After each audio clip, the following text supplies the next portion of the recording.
Welcome everybody to our fourth episode of Fins Up Podcast. I'm Chad Martin, your host, and with me as always is JC. It's that time. We're getting ready for the start of the college football season. The whole reason we started this podcast, to be quite honest with you. And Ole Miss has their work cut out for them from the jump against the fourth-ranked Florida State Seminoles. Right. So it's going to be interesting. They are going to be on the road. This is supposed to be a neutral site game, except they're playing in the old Florida Citrus Bowl, which is now and I believe it's called the Camping World Stadium. It's in Orlando. Right. I mean, that's the important thing here. It's a neutral site game in Orlando, Florida, featuring Florida State. Exactly. So this is a glorified home game for Florida State. It really is, and I think even Hugh Freeze made mention of this when they were talking to him about that. You know, he's joking around with his athletic director, and the athletic director told him, he said, well, it's a neutral site game, and come on, it's not neutral site. Right. I think we all know that. It's nice to say, but it's really not. And shortly after the schedule was released, I read a story where Jimbo Fisher wasn't happy about the scheduling. Not in the sense that they're playing Ole Miss in Orlando, but it was that they have a Saturday game that's the next weekend after the Monday night game. So they got a game on the 5th and then a game on the, I think it's like the 10th or something like that. That's right. But, Ole Miss has the same thing. But Jimbo, listen to me, buddy. You got an extra home game this year. Like, they just gave you a free home game for no particular reason. Be grateful. And your Saturday game, in all honesty, is the same as the one that Ole Miss is going to play. It's a cupcake. Like, it's an extra win for you. It's a resume pattern. It's another practice. So you still have a lot of time plus extra to get ready for them. And I don't think you're in any danger of the cupcake coming in there and destroying you following the Ole Miss game. Unless they magically pull an Appalachian State to your Michigan, which is more than likely not going to happen. Jimbo, you have nothing to worry about. You're a national championship winning coach. Exactly. Now, Miles pointed out last week that while Ole Miss does travel well, you're still right there in Florida State's backyard. So it's not like Florida fans have to go that far from Tallahassee to Orlando. That's right. As opposed to from Oxford, Mississippi to Orlando. Yeah. So that Land Shark defense has to go on the road to face probably one of the second best running backs in the nation in Dalvin Cook, and we'll delve into that here in a little bit. But my argument is going to be that he's the third best. Well, there you go. So, and we'll talk about that because we'll break down this game. He's outstanding. Yes, he is. So we'll get into that. But before we do, the Lombardi. I can't talk tonight, man. I should have drank the water already. The Lombardi Award nominees were mentioned, and Ole Miss has 4 guys. There's 158 guys that are selected for this award, and Ole Miss has 4 of the guys, and I'll just read them off here to you. Tight end, Evan Ingram. Defensive end, Marquise Haynes. Defensive tackle, DJ Jones. And quarterback, of course, Chad Kelly. Swag.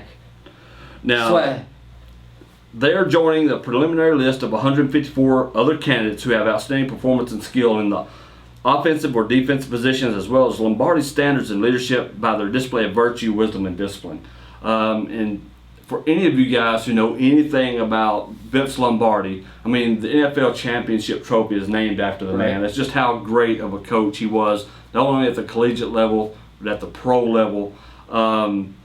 This is a big honor, and I forget what the final tally is when it gets down there and they decide this thing, but it's great to know that we got 4 guys from Ole Miss who are in that category to receive this award. The only sad thing is that I feel that these guys could possibly lose out on this award due to the performance of others. I understand that as individuals they'll rack up their own awards, and this could very well be one of them, but Evan Ingram's production is going to be based on the production of Chad Kelly. That's right. So as Chad goes, Evan will go. And I mean, Evan's an outstanding player. He's been a 4-year starter. But it's really going to be on Chad to make Evans' number spot. I mean, Evans got to make the catches. He's got to do the run after the catch. Exactly. He's got to get the rack and the yak, He's got to get open for sure. Right, which he can. He's proven that he can do. But, if Chad performs poorly, then Evan performs poorly as a direct result. Exactly. Also, one other thing we wanted to mention is that traveling on the road, when you're going out of state and you're having to prep for an out of state game, usually earlier in the football schedule, Ole Miss is starting off from the jump. We made mention of this in the last couple of podcasts about, they've got top ranked teams in these first 4 weeks. That's if they lose ground now, Ole Miss is going to struggle the rest of the way. Now, they've got kind of an easier back-end schedule this year. And maybe that's by design because it's really been flip-flopped right. the last couple of years. You don't have Arkansas late in the season now. You got them kind of in the middle. We've had LSU in the middle the last couple of years, so that'll be fine again. It's really going to be this first 4 weeks of the season. How does that go? Exactly. Do they go 2-2? Do they go 1-3? I mean, do they go 3-1? Because I think we can all agree that the Wofford game's gonna be a W. Maybe that's hubris. I really don't think so. Just given the level of competition there. But I mean, Florida State's gonna be tough. Georgia's gonna be tough. I've been singing Georgia's praises since we started this podcast. That's right. Of course, Alabama is Alabama. They're the reigning national champions. It's hard to overlook someone who's won 4 titles in the last 7 years. Yeah, and you never know when one of these teams are really going to get hot. And that old saying, on any given Sunday, that's really true. I mean, and I realize that is a more of a pro saying, but that's sports in general, and it really encompasses any sport. Meaning, on any given day, you can be beaten, and be beaten by anybody. Now, it's going to behoove Ole Miss to jump out from the start in these first 4 weeks and really lay the hammer down and try to jump out. Because if they get past these first 4 games, then they set themselves up really well for the rest of the season and a chance to get into the playoffs by the end of the season. And I think their toughest one after the midpoint of the season is going to be maybe Florida. Right. Well, this is something that's bothered me since last year. I understand that Jim McElwain's doing a great job down in Gainesville. He really turned that program around, but they dropped off badly at the end of last season. And I don't think that that's a result of them just having that typical, man, we got hurt, we got beat up at the end of the year.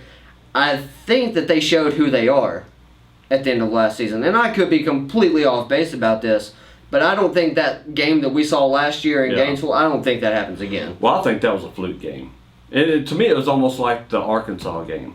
Because there's no... Now, they got smacked around in the Florida game. Right. It just seemed like they were still asleep. In the Florida game, they didn't take it seriously. And, of course, there was all that big hoopla about, oh, well, the Florida team, they all got sick because of food poisoning or whatever, and...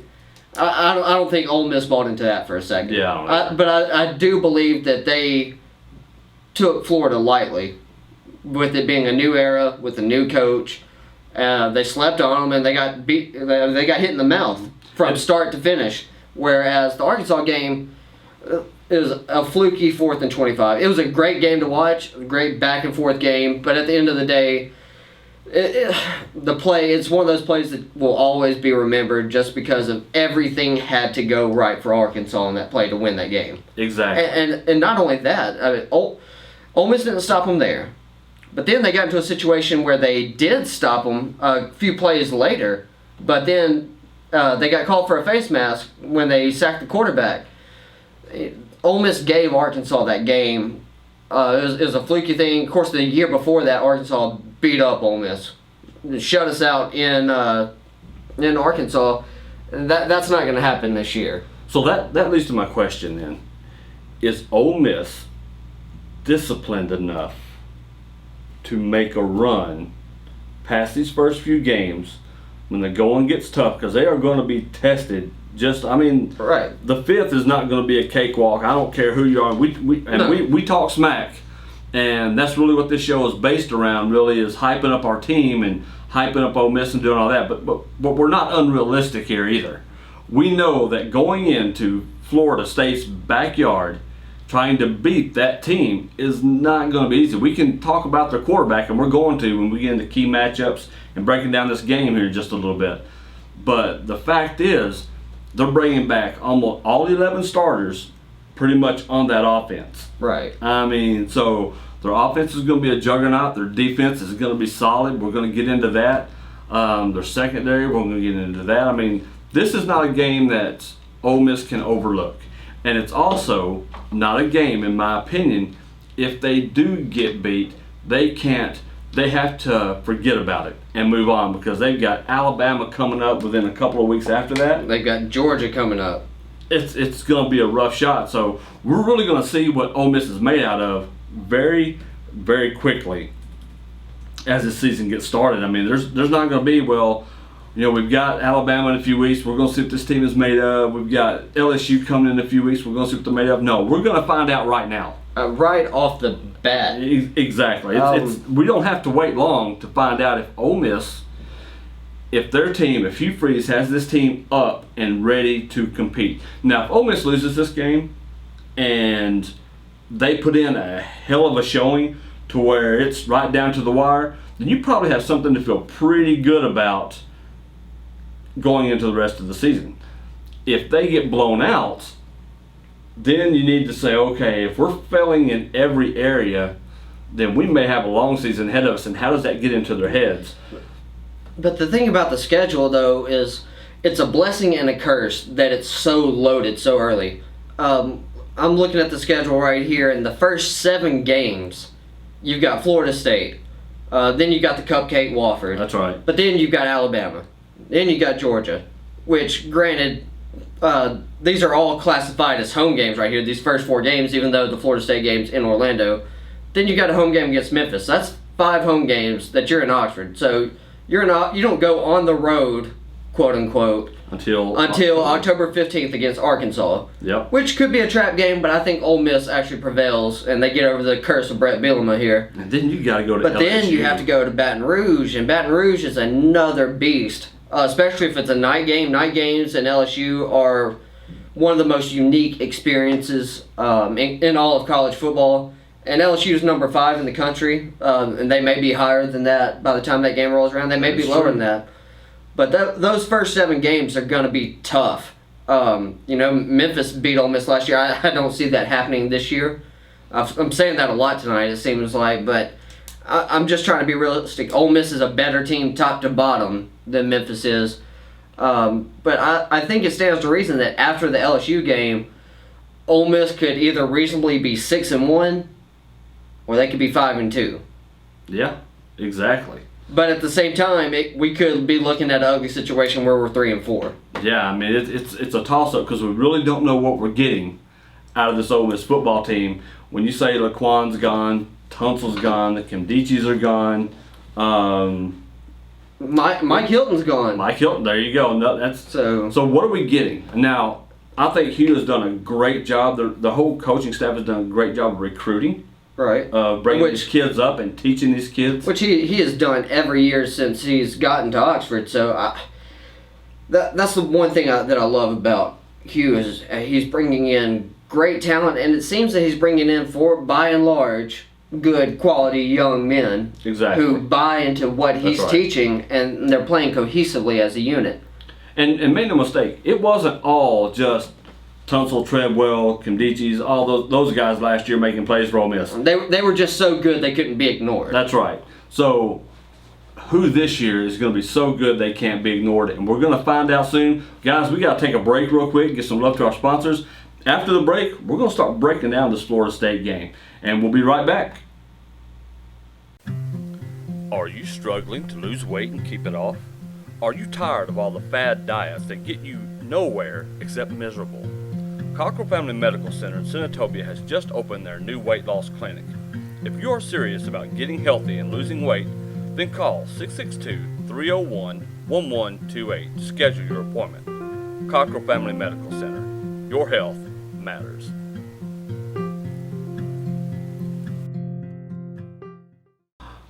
All right, we are back from break, and Jason, during the break we were talking Now you wanted to address something we didn't quite get to right there when we went to break. I kind of rambled on and lost my train of thought here, but let's talk about the schedule and how it's so top heavy. That could be a good thing in the sense of if we can get out of that unscathed, Ole Miss is looking pretty because that's 4 top 25 teams, 3 of them in the top 10 that you've beaten in the first 7 weeks. Now, going into also, if they were to suffer a loss early in the season, it looks better come the end of the season. If you start winning, you start getting hot. Exactly. For whatever reason, that's how this has always worked. It looks better if you win out as opposed to losing late in the season. But the problem is, since the schedule's so much softer later in the season, those wins won't carry as much weight. Yeah. So right there, you have this weird balance. It almost puts Ole Miss in a situation where they have to win early. Yeah, it's weird saying you have must-win games at the very start of the season, but based on how college football is set up, you have to. And I know that things have changed with the college football playoff, but it's essentially the same thing. I mean, how it used to be with the BCS series, you basically had to go undefeated if you wanted a spot in that national championship game. And it's really no different here. The highest amount of losses you can afford to actually lose now is 1 game. And that's, in conferences with larger conferences like the SEC, the ACC, the ones that have conference championship games, you've got to win 13 games just to get into the playoffs. So you've got to be at the top of your game every game for 4 months here. Yeah, and that's exactly right. So let's break down the game. Let's start talking about it. Now, like I said, it's going to be at Camping World Stadium. That's Monday. That's Labor Day. That's ESPN. That is Monday night is actually what it is. So everybody's going to be good and toasted getting ready to watch this game. That's right. And right now, I believe, if you go on ESPN, I think 70% on the predicators saying it's FSU's game. 70%, that's where it's at right there. So, I don't believe that. I think it's a little more even than that. I don't think Ole Miss is getting their due when it comes to this. But I think it's important. We're going to get down to the keys to the game here in a minute. But I was trolling on the War Chant forums earlier because I couldn't help myself. I wanted to see what these Florida State Seminole fans were saying. And for those of you who don't know, the War Chant, that is a Florida State fan site. Exactly. But here's one of the quotes I found. The sweetest thing for beating Ole Miss would be for Dalvin Cook to totally smoke their D and for Ole Miss defenders to say that Cook is better than Fournette. That would absolutely burn the ears of SEC homers. The problem with that is that like I said, I think Dalvin Cook is the 3rd best running back in the country, behind Leonard Fournette and Nick Chubb. I think Leonard Fournette's the best, Nick Chubb's number 2. But I think the gap between them and Dalvin Cook is pretty substantial. But then I think it's Dalvin Cook at number 3. But then I think the gap between Dalvin Cook and the rest is also pretty substantial itself. So it's like Leonard Fournette and Nick Chubb are in the special tier. And then you got Dalvin Cook, who's in a tier of his own. Yeah. And then everybody else. And Ole Miss faces all 3 of those running backs this year. All 3 this year. And but Ole Miss has shown that they can shut down top running backs. I mean, they have shut down Leonard Fournette before. They did Derrick Henry. Well, Derrick Henry, that's a special case because really Ole Miss took away Alabama's passing game last year. They forced turnovers. Robert Kimdichie played like a man possessed. That was probably the best game of his entire college career. But Derrick Henry got numbers, but he got numbers quietly. Exactly. Like he got over 100 rushing yards and he got some touchdowns, but it was the quietest 100-yard, multiple touchdown game that I've ever seen from a running back. Especially because of all the other things that were happening and stuff, and they were constantly playing catch up and trying to beat Ole Miss. So they had to air it out, and then they would use the run game to catch Ole Miss playing too far back. Exactly. So another quote was, and I thought this might be a little telling.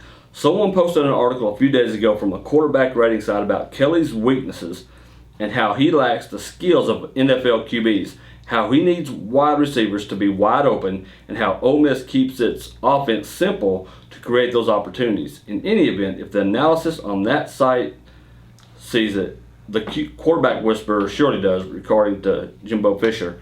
Fisher's had the film for an entire summer. If the D maintains eye discipline, as he calls it, then Kelly may be in a world of hurt. And that's completely logical. I can't really take exception to that because Chad is an outstanding quarterback. I don't think he's the best. I think that it goes to Deshaun Watson at Clemson until someone proves otherwise. Yeah. And Baker Mayfield, he played absolutely out of his mind. The Oklahoma-Tennessee game last year, Oklahoma had no business winning that game, but Baker Mayfield brought him back. And they're talking about cutting him loose again this year, right. Not holding him back at all. So I think those are your two tops, but then I think Chad Kelly's number 3. So Dalvin Cook's the third best running back in my opinion. He's going to be going up against the third best quarterback in my opinion, and Chad Kelly. But Chad, last year, you saw a lot of simple passes, but the thing is, that's how Ole Miss has always run their offense since Hugh Freeze has gotten there. Bo Wallace did the same thing. They dink and dunk down the field. If Chad Kelly needs to, he's got a cannon for an arm. So if a receiver beats a defensive back, it's over. Chad can get it to him. But the problem is, Chad's got a gunslinger mentality. Yeah. Similar to Brett Favre, similar to Tony Romo. If they think they have even the slightest window, he's going to let it loose. Oh, yeah. He's going to at least try to make the throw. Well, he's a gamer. There's no doubt about that. And he's shown he's willing to make plays happen with his feet. He's not the fastest guy, but he's pretty shifty, and so that helps him pick up yards. And another thing you have to remember is we're still talking about college kids. Right. And just because a guy goes on to win a Heisman, you may be the best NFL college quarterback, doesn't mean that translates to the NFL. Right, and we've seen that with a lot of running backs. You know, a lot of these Heisman-winning running backs, like, no one knows yet about Derrick Henry. Kind of telling thing has been Alabama running backs. Mark Henry, I'm thinking wrestling over here, but Mark Ingram. Yeah. With the Saints, it took him a few years to get rolling, but now last year it really was his coming out party. It took him a few seasons. Trent Richardson has eaten himself and he's played himself right out of the league. He's been cut by more teams than I can count in the last year.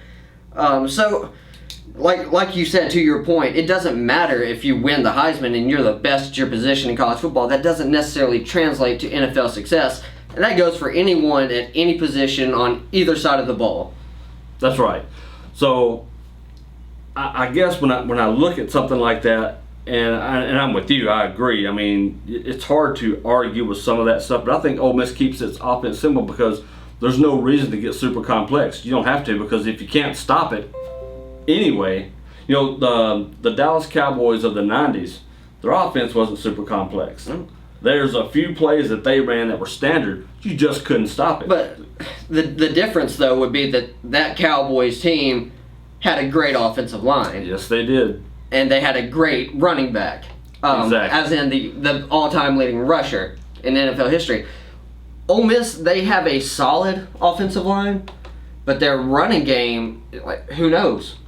And now they've lost one of their running backs due to an academic, or not even academic, but a administrative error. This kid got DQ'd from playing football for a whole year because of something that wasn't even his fault. And that's another thing that really gets me. If you know that's not this kid's fault, then why are you holding against that kid? Fix this error. Because we're the NCAA and rules, well, they're rules, sonny. As long as they're not for our team. Yeah, so Jordan Wilkins, he's done, and I was looking forward to him actually getting out there and being able to run over people. So now it's up to Akeem Judd and Eric Swinney, so we'll see what those two have. Yeah, just one more reason the NCAA lets down our college kids. And the Florida State game will be that game where they have to prove themselves. Well, let's talk about the keys to the game then, since we're talking about this. Let's see. We'll go ahead and we'll tackle the Seminoles first.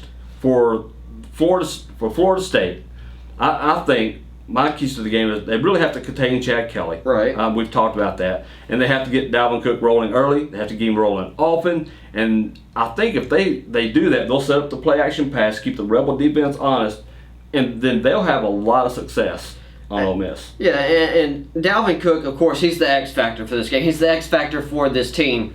And they're going to lean heavily on Dalvin Cook because their quarterback situation is not that great. Yeah. Even though Jimbo Fisher is great with quarterbacks, we saw what he did with Jameis Winston, but Sean McGuire's hurt. So now they're relying on a redshirt freshman in DeAndre Francois. I don't know if that's how you pronounce it, but that's how it's spelled, so that's how I'm going to say it. But that's how their offense is kind of set up right now. Everything's got to run through Dalvin Cook. And if they do try to pass the ball, the Ole Miss secondary, led by guys like Tony Bridges and Kendarius Webster and Tony Connor, they've got to be ready to step up and hit these guys. And as we've seen through Tony Connor's entire college career, hitting people is his favorite thing to do. So I think some of these receivers for Florida State, they're going to have to keep their head on a swivel. And they're also going to have to focus on ball security all week. Oh yeah, they're going to get stuck. That has to be their main objective because if we know one thing about the Ole Miss secondary is they love to lay the lumber. Because what can happen is if Ole Miss does that and they shut down those wide receivers and they make them timid, then they're going to stack 8 in the box. Right, and stop Dalvin Cook. And stop him solid, and which is probably what they need to do to win this ball game. Absolutely. That's the key point. Stop Dalvin Cook. Point blank. The Rebels offense also has to take advantage of every opportunity they get against one of the best secondaries in all of college football. Absolutely. We were kind of talking earlier about, what are some matchups that are going to go on in this game? What are some key places to watch? And for me, it is that. It's very much the Florida State secondary versus the Ole Miss wide receivers. Because Ole Miss has, wide receivers, they have some seasoned guys in Demore Stringfellow and Quincy Adebojo. But behind them, and Markel Pack, he's a seasoned guy, he's a junior, but he's not going to be starting because you're going to have Demore and Quincy starting. But then in the slot, you got a redshirt freshman in Van Jefferson, who we've talked about on the show before. There's also true freshmen in A.J. Brown and DeKalen, a.k.a. DK Metcalf, and these guys could be a great change of pace. Like, these could be your stretch the field guys. And then you also have DeMarcus Lodge, who is blazingly fast. May not be the most polished actual wide receiver as far as ball skills and his route tree, but if you get that guy the ball in open space, which is the bread and butter for the Ole Miss offense, get your receiver the ball in open space, let them make the play. Well, I think my matchup to watch is going to be, again, it's that Ole Miss defensive line. What are they going to be able to do? Now you got Marquise Haynes, he's a junior. Now you got him on one end, and you've got in the middle, I think you've got John Youngblood. John Youngblood. He's the other end, right? He's the Chucky Mullins Award winner. Yeah, so he'll be running that 38 this year.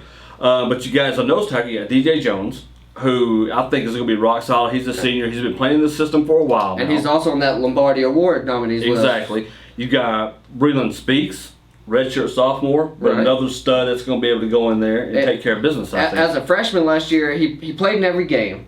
He only started 2 of those games, but he showed that he's a gamer. Like, he can step up. He can be the next Robert Kimdichie, possibly.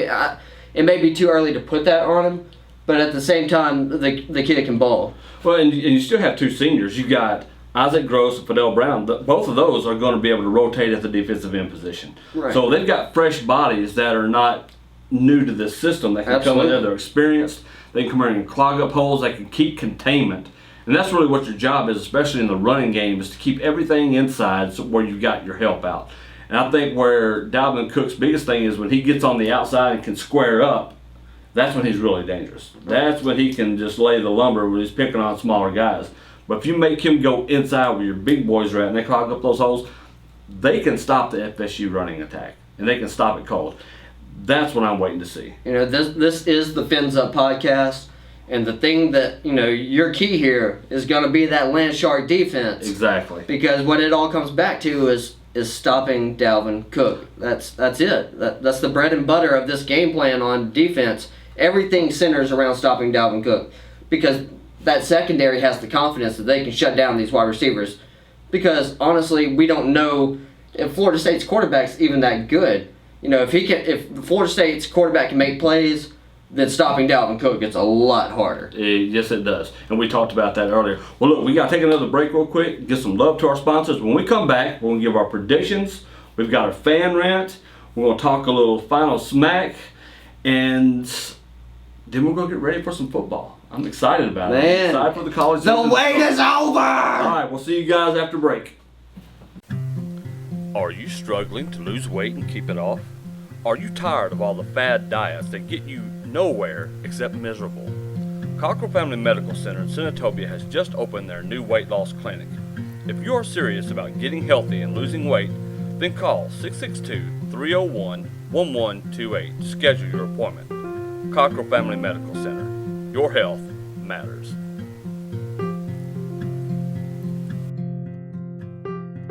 Back from break, final segment of the show, and now we're getting into something fun. Well, I say it's fun. The first thing we're going to do, though, is we're going to do predictions. I want to see what you feel, how this game Monday night is going to go. What do you think is going to be the outcome? And give me a score. And give me your star of the game. Let's do that. Let's throw this all right. So here's the deal. The last few weeks, I have been very adamant in my mind, and I think I even said it in passing on one episode that I think Florida State wins this game. But the more we've discussed this tonight, and we've been poring over depth charts and looking at schemes, and I'm starting to lean back towards Ole Miss. I think Ole Miss goes down there. They invade Florida. Yeah. It's supposed to be a home game for Ole Miss, but it's going to be a home game for Florida State. We know that. They're going to go down there, and I think they're going to shut them down. I think they're going to punch Florida State in the mouth. They're going to stop Dalvin Cook. But I think it's going to be close at the same time. I don't think Dalvin Cook gets shut down completely. Yeah. I think that's being unreasonable. I think it's possible for him to still get 80 to 100 yards and possibly a touchdown, and he may get one receiving. But I'm going to say Ole Miss 31-27. Wow, there you go. It's not far off of what mine is. So Okay. That's good. I've got Ole Miss winning 30-24. All right. I think it's solid. I think Dalvin Cook's going to score a couple times. I agree with you. They're not going to be able to shut him down completely. But what I do think is going to happen is that defensive front is stout enough, and that back end and that secondary and the linebackers aren't bad. I mean, their defense is going to be good. Yeah. Even with their losses, their defense is going to be, I think, pretty awesome. And I really believe that with all the wide receivers that Ole Miss has, they're going to be able to do some creative things.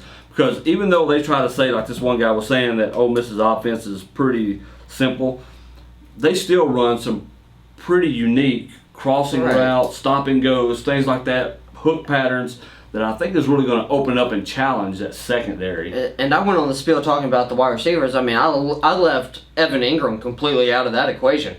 That is true. Yeah.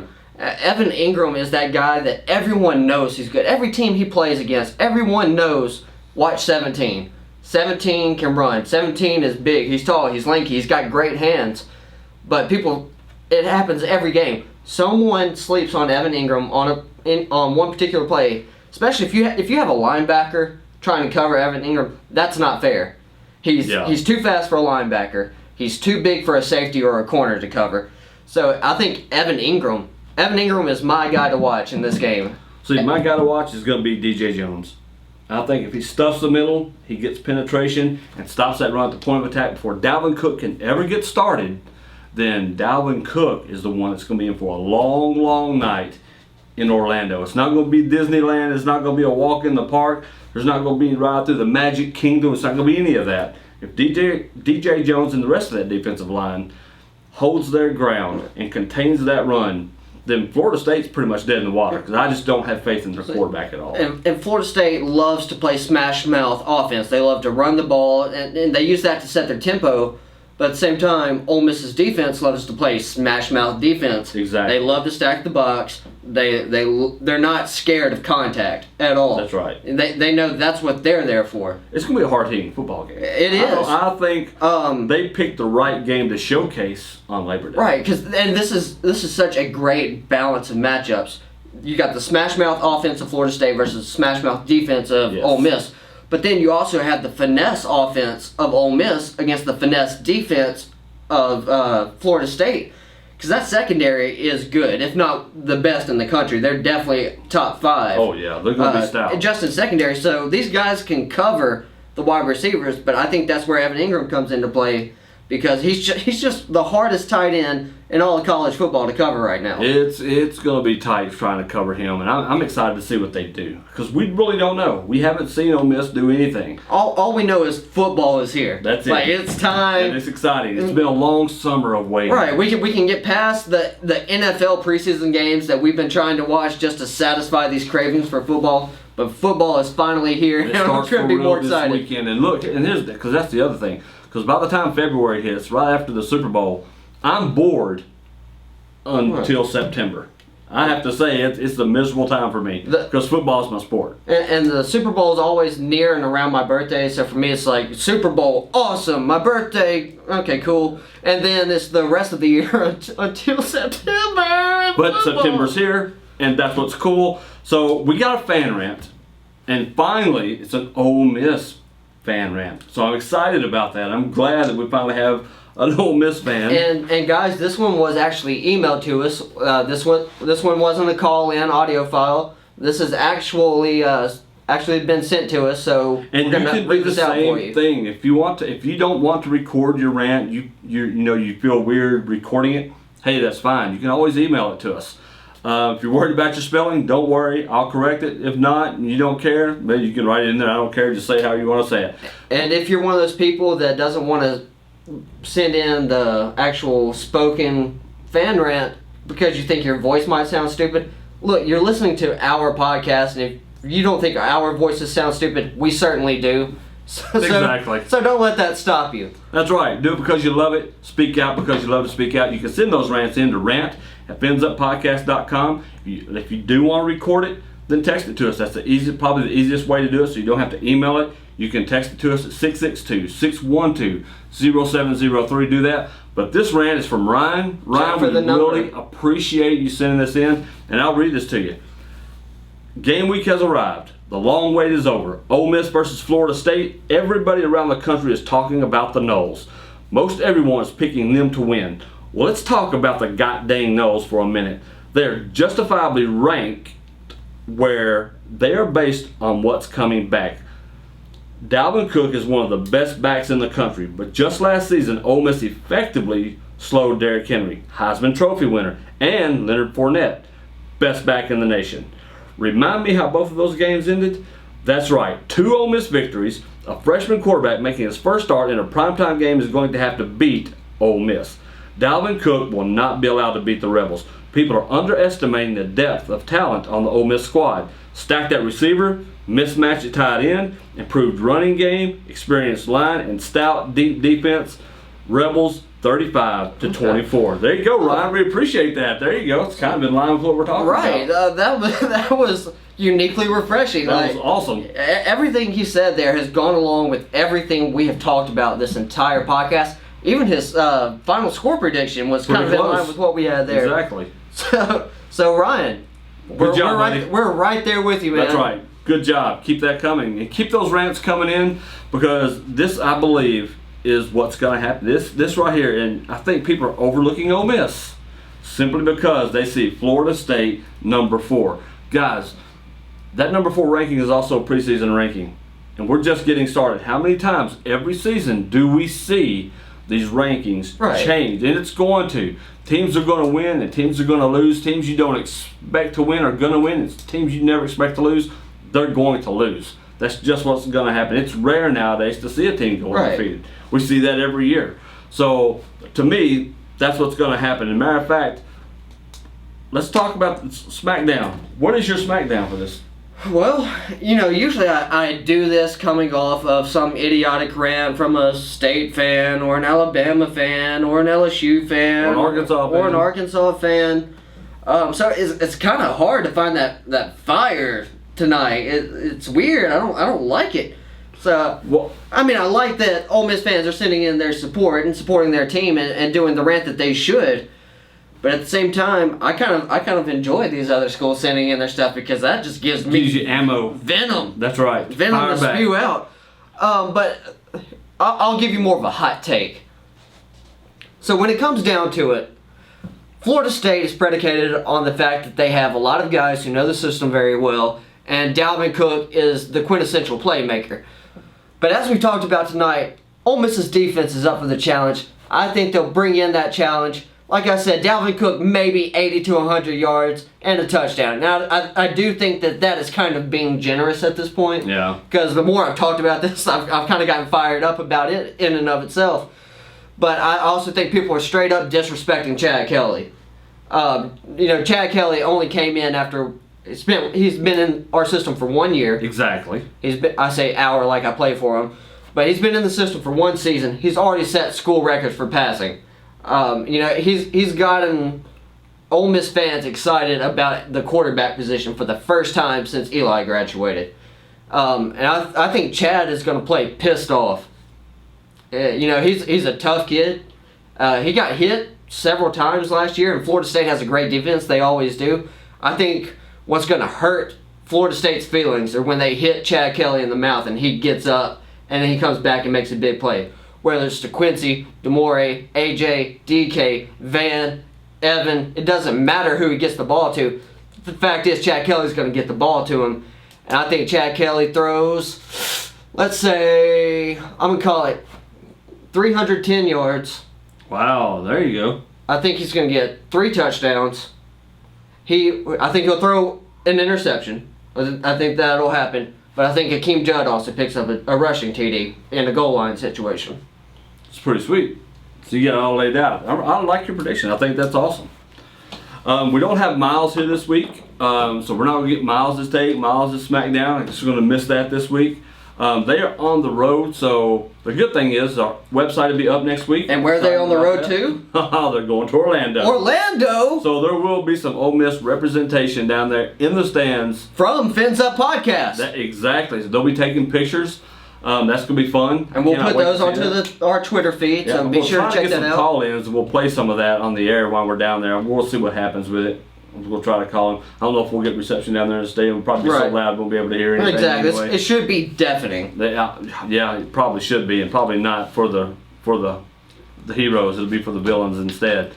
But I look forward to getting that on the air. I can't wait to see what happens when we come back next week to do this podcast. See where we stand. And when we do come back next week, we'll be doing a recap of the Florida State Ole Miss game. But then we got to jump right into Wofford. Yeah, we got to jump into that. Not that needs just a whole lot of time. But so we probably won't go that in depth onto Wofford, but we'll give them a little bit of respect because teams like that don't get a lot of hype. For them, this is a big deal, and we'll talk about more and more about these teams and why it's such a big deal and why teams schedule teams like Wofford, and because this helps those colleges out too. We'll get into more than that. I think we're about done. What, you got something else? Nothing else. All right, I thought you just pointed at something. I just saw something that caught my eye. But it has nothing to do with the show here. I was like, wow, wait a minute. Did something breaking happen while we were on there? Okay, but that's it for us, I think, this week. Guys, football is here. Your Ole Miss Rebels are playing. They're starting out hot this year. Give all your support you can to them. Follow us. Spread the word at Fins Up Podcast. I do have something, actually. I've noticed one thing about all of our rants that have been sent in.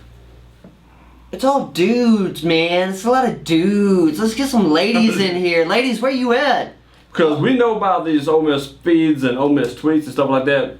These ladies have an opinion, a very strong opinion. And they know their football. So, ladies, don't feel intimidated. Just go ahead, send in your rant. We'll read it on air. We'll play it on air. However you send it in, and this is your opportunity to let the world know how you feel about not only your Ole Miss team, but if you're a fan of another school, let them know how you feel about the Ole Miss team or about your own school. Remember, send in your rant at finsuppodcast.com. You'll send us an email at spans@finsuppodcast.com.